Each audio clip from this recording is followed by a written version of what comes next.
Hey guys, what's up? So today I am going to be tackling the question that I seem to get asked quite a lot, and that's, should I buy something like the MacBook or should I buy something like the iPad? And there's all sorts of things to consider with that. I'm just going to kind of cover it off with a bit of a broad scope really when I look at this. So the devices I'll be considering in this will be something like the iPad Pro and really versus any kind of MacBook. Now I am going to start off by saying at this point in time you probably should just hold off buying any of these devices unless you absolutely need one. And there's a couple of reasons for that. And the first one up is that Apple Silicon is literally just around the corner and we're probably going to see something very soon. And that in theory could change the entire landscape of everything to do with Apple computing. So unless you absolutely need one, don't be buying a Mac. Also with iPads, there are rumoured to be a new iPads coming out, and that is the Pro range, but also a 10.8 model as well, which will come in at a budget friendly. So you know what, unless again you absolutely need one right now, don't be buying one of those. But let's kick off a few of the different reasons why you might consider something like the iPad, or you might consider something like the MacBook. Now I'm fortunate enough that I use both of these devices, and the MacBook is my primary computing device and it's the one that I pretty much go to all the time. But the iPad has some massive advantages, and for some people the iPad Pro or any iPad, to be honest, will be able to do 99% of the things that you need. But there are a few things to consider. So in favour of the iPad first. Now the iPad is one of those devices that is just absolutely amazing to use. I love it. It is lightweight, it is sleek. The tablet experience on this is absolutely killer. I've used all sorts of different tablets before, and some of you in the comments will probably be thinking, hey, why not talk about some of the Windows, 2-in-1 devices? And a lot of those I've used, but this video is primarily going to be focused on those people who want to stick in the Apple ecosystem.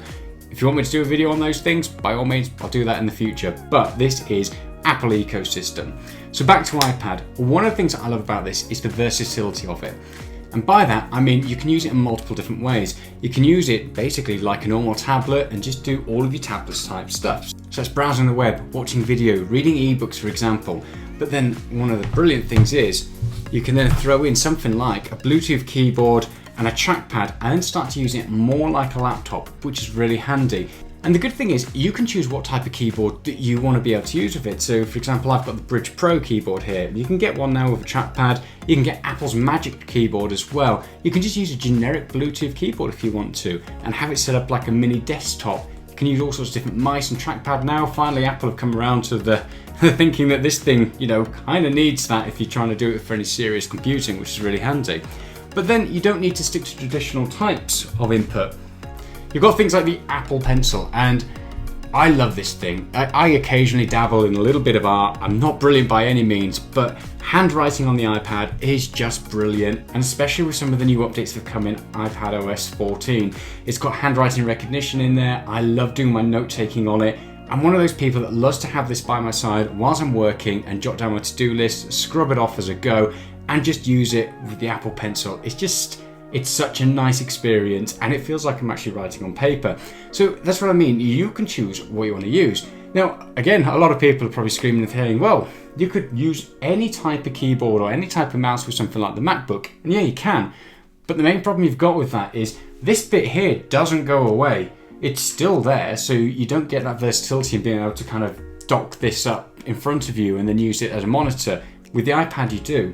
This space is always going to be taken up, which is a bit of a pain. This, you can just pop the screen off, use it for some media, use it in a small enclosed space. It's great for handing over to people as well to use for things like that. So in terms of versatility, the iPad hands down wins. Your next massive benefit of something like the iPad is its battery life. So occasionally I will use this and it will be my primary computing device for a day, and I will always, without fail, get through a full working day with about 50% of battery life.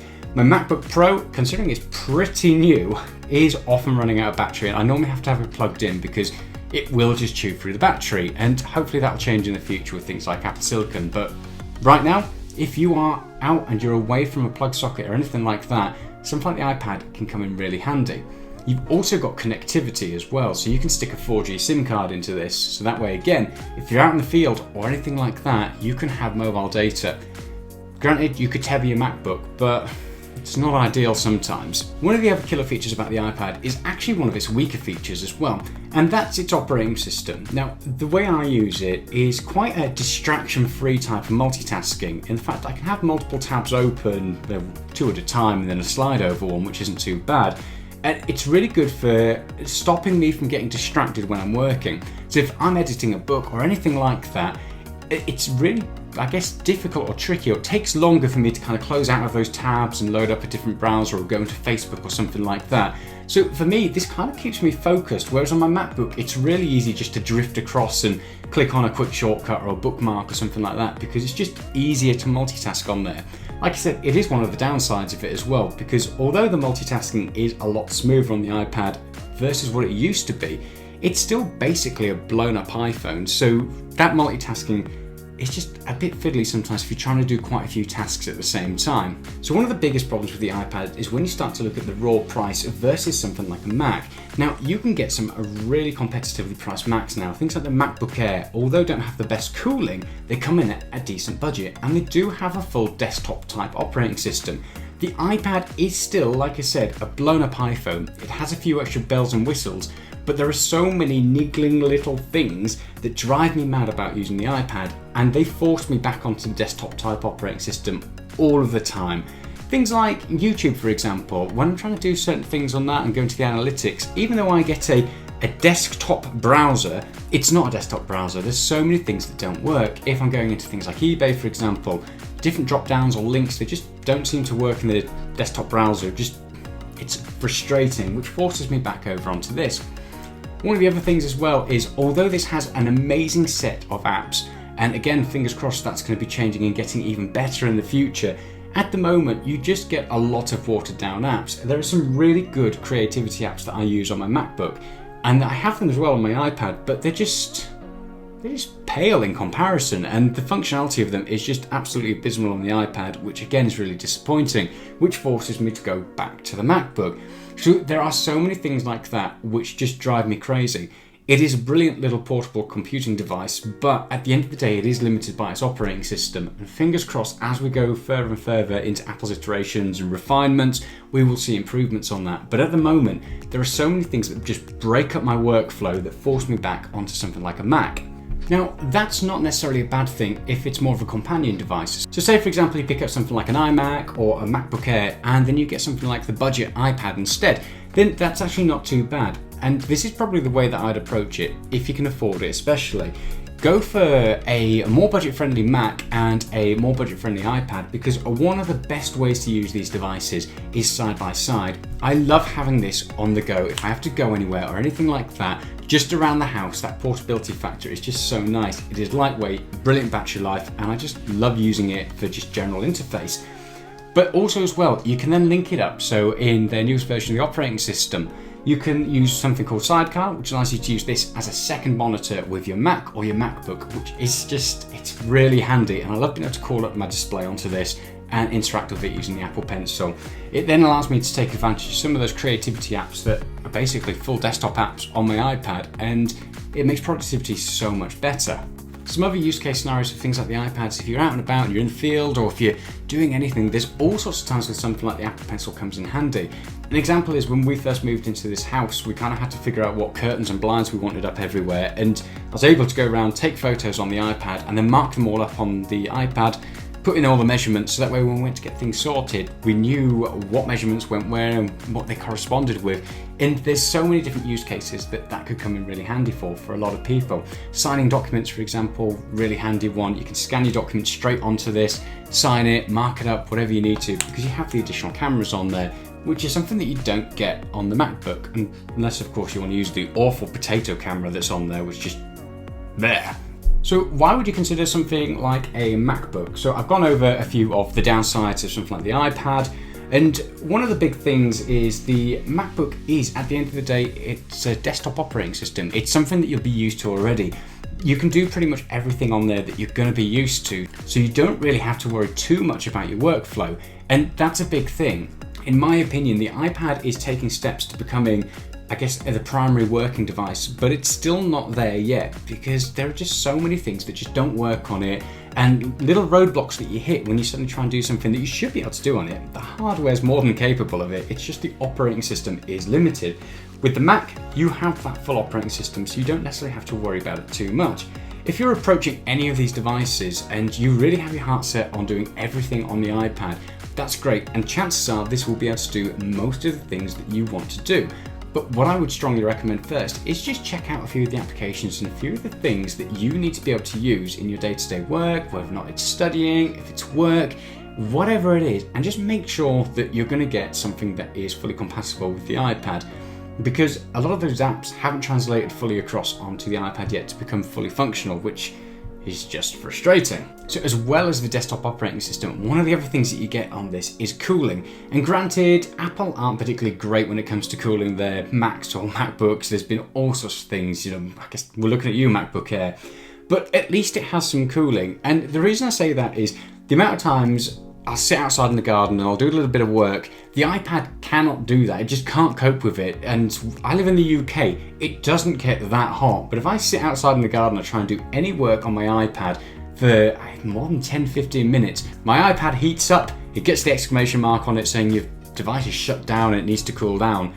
That's just crazy. But on something like the MacBook, because it has fans and it can cool itself, you don't have that issue, and it's not something that you're probably going to run into a massive amount. There's not going to be that many people who are using these things outside, but this is kind of dubbed as the on-the-go device. It's something that you might go and sit outside on your lunch break and do a bit of work. You might use it on site somewhere, you might use it in the field somewhere, and if you're in a hot environment, then this not being able to cool itself is just a nightmare. The amount of times that I've forgotten about it, gone outside to do some work, and then had to bring it back in and switch over to my MacBook is absolutely crazy. So again, fingers crossed in future we get more efficiency on things like the iPad so they don't heat up quite as much. But at the end of the day, if it can't cool itself down when it's in the sun, it's a nightmare. And that just brings it to it. The iPad is a brilliant consumption device for things like media consumption. Like I said, reading ebooks, watching film, it is brilliant. The speakers on this are absolutely awesome. They blow me away every time I use it. The refresh rate is just to die for. And there are so many things I love about the iPad. But at the end of the day, it is limited in terms of its functionality. And that is mostly down to the operating system. If you are going to be using something and you need a device that's going to be primarily for work and productivity, at the end of the day, the MacBook is the better option to go for. If I, in hindsight, had to do it all again and I didn't have either of these devices and I needed to get something, I would probably go for either an iMac and one of the budget ones, or a lower end MacBook, and probably something like the 11-inch iPad Pro, and that way I can still pair them up and get the advantage of both of those devices. Obviously, we do have a new iPad around the corner, and we've got a whole new generation of MacBooks coming up as well, so it'll be interesting to see how those things change.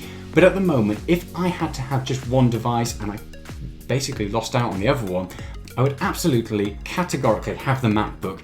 And the reason for that is, as good as the iPad is, it is still limited. There are still so many times when I go to do something on my iPad and I'm immediately forced to back onto the Mac because the iPad just can't do it for some reason. It could be there on my screen and I'm banging on that button and it just says no. And that's just mad. That is just a limitation of this operating system. So for me, the Mac is the thing to go for. There's no right or wrong answer with this, but if you're going to play it safe, go for something like the Mac. If you're in the market for either of these devices, go for a Mac if you're umming and ahhing between them, especially if you're going to be doing it for any form of workflow. If it is literally just media consumption, something to browse the internet, to do anything like that, then yeah, go for the iPad. It's a brilliant device. Apple have absolutely nailed the tablet experience, but they are still not quite there yet with the desktop operating system or the actual, I guess, productivity side of it. It is getting so much closer and they are showing signs that they are listening to customers, so fingers crossed in the future, and hopefully the near future, we won't have a lot of these issues. But at the moment, we do have those issues. So the one to go for is the Mac, in my opinion. So I hope that's helped. It's given a bit of a brief overview of what these machines are capable of. And I suppose the reason to consider the Mac in the end was the limitation of the iPad. So it's not necessarily anything that the MacBook blows me away because it can do. It's more things that the iPad just can't do.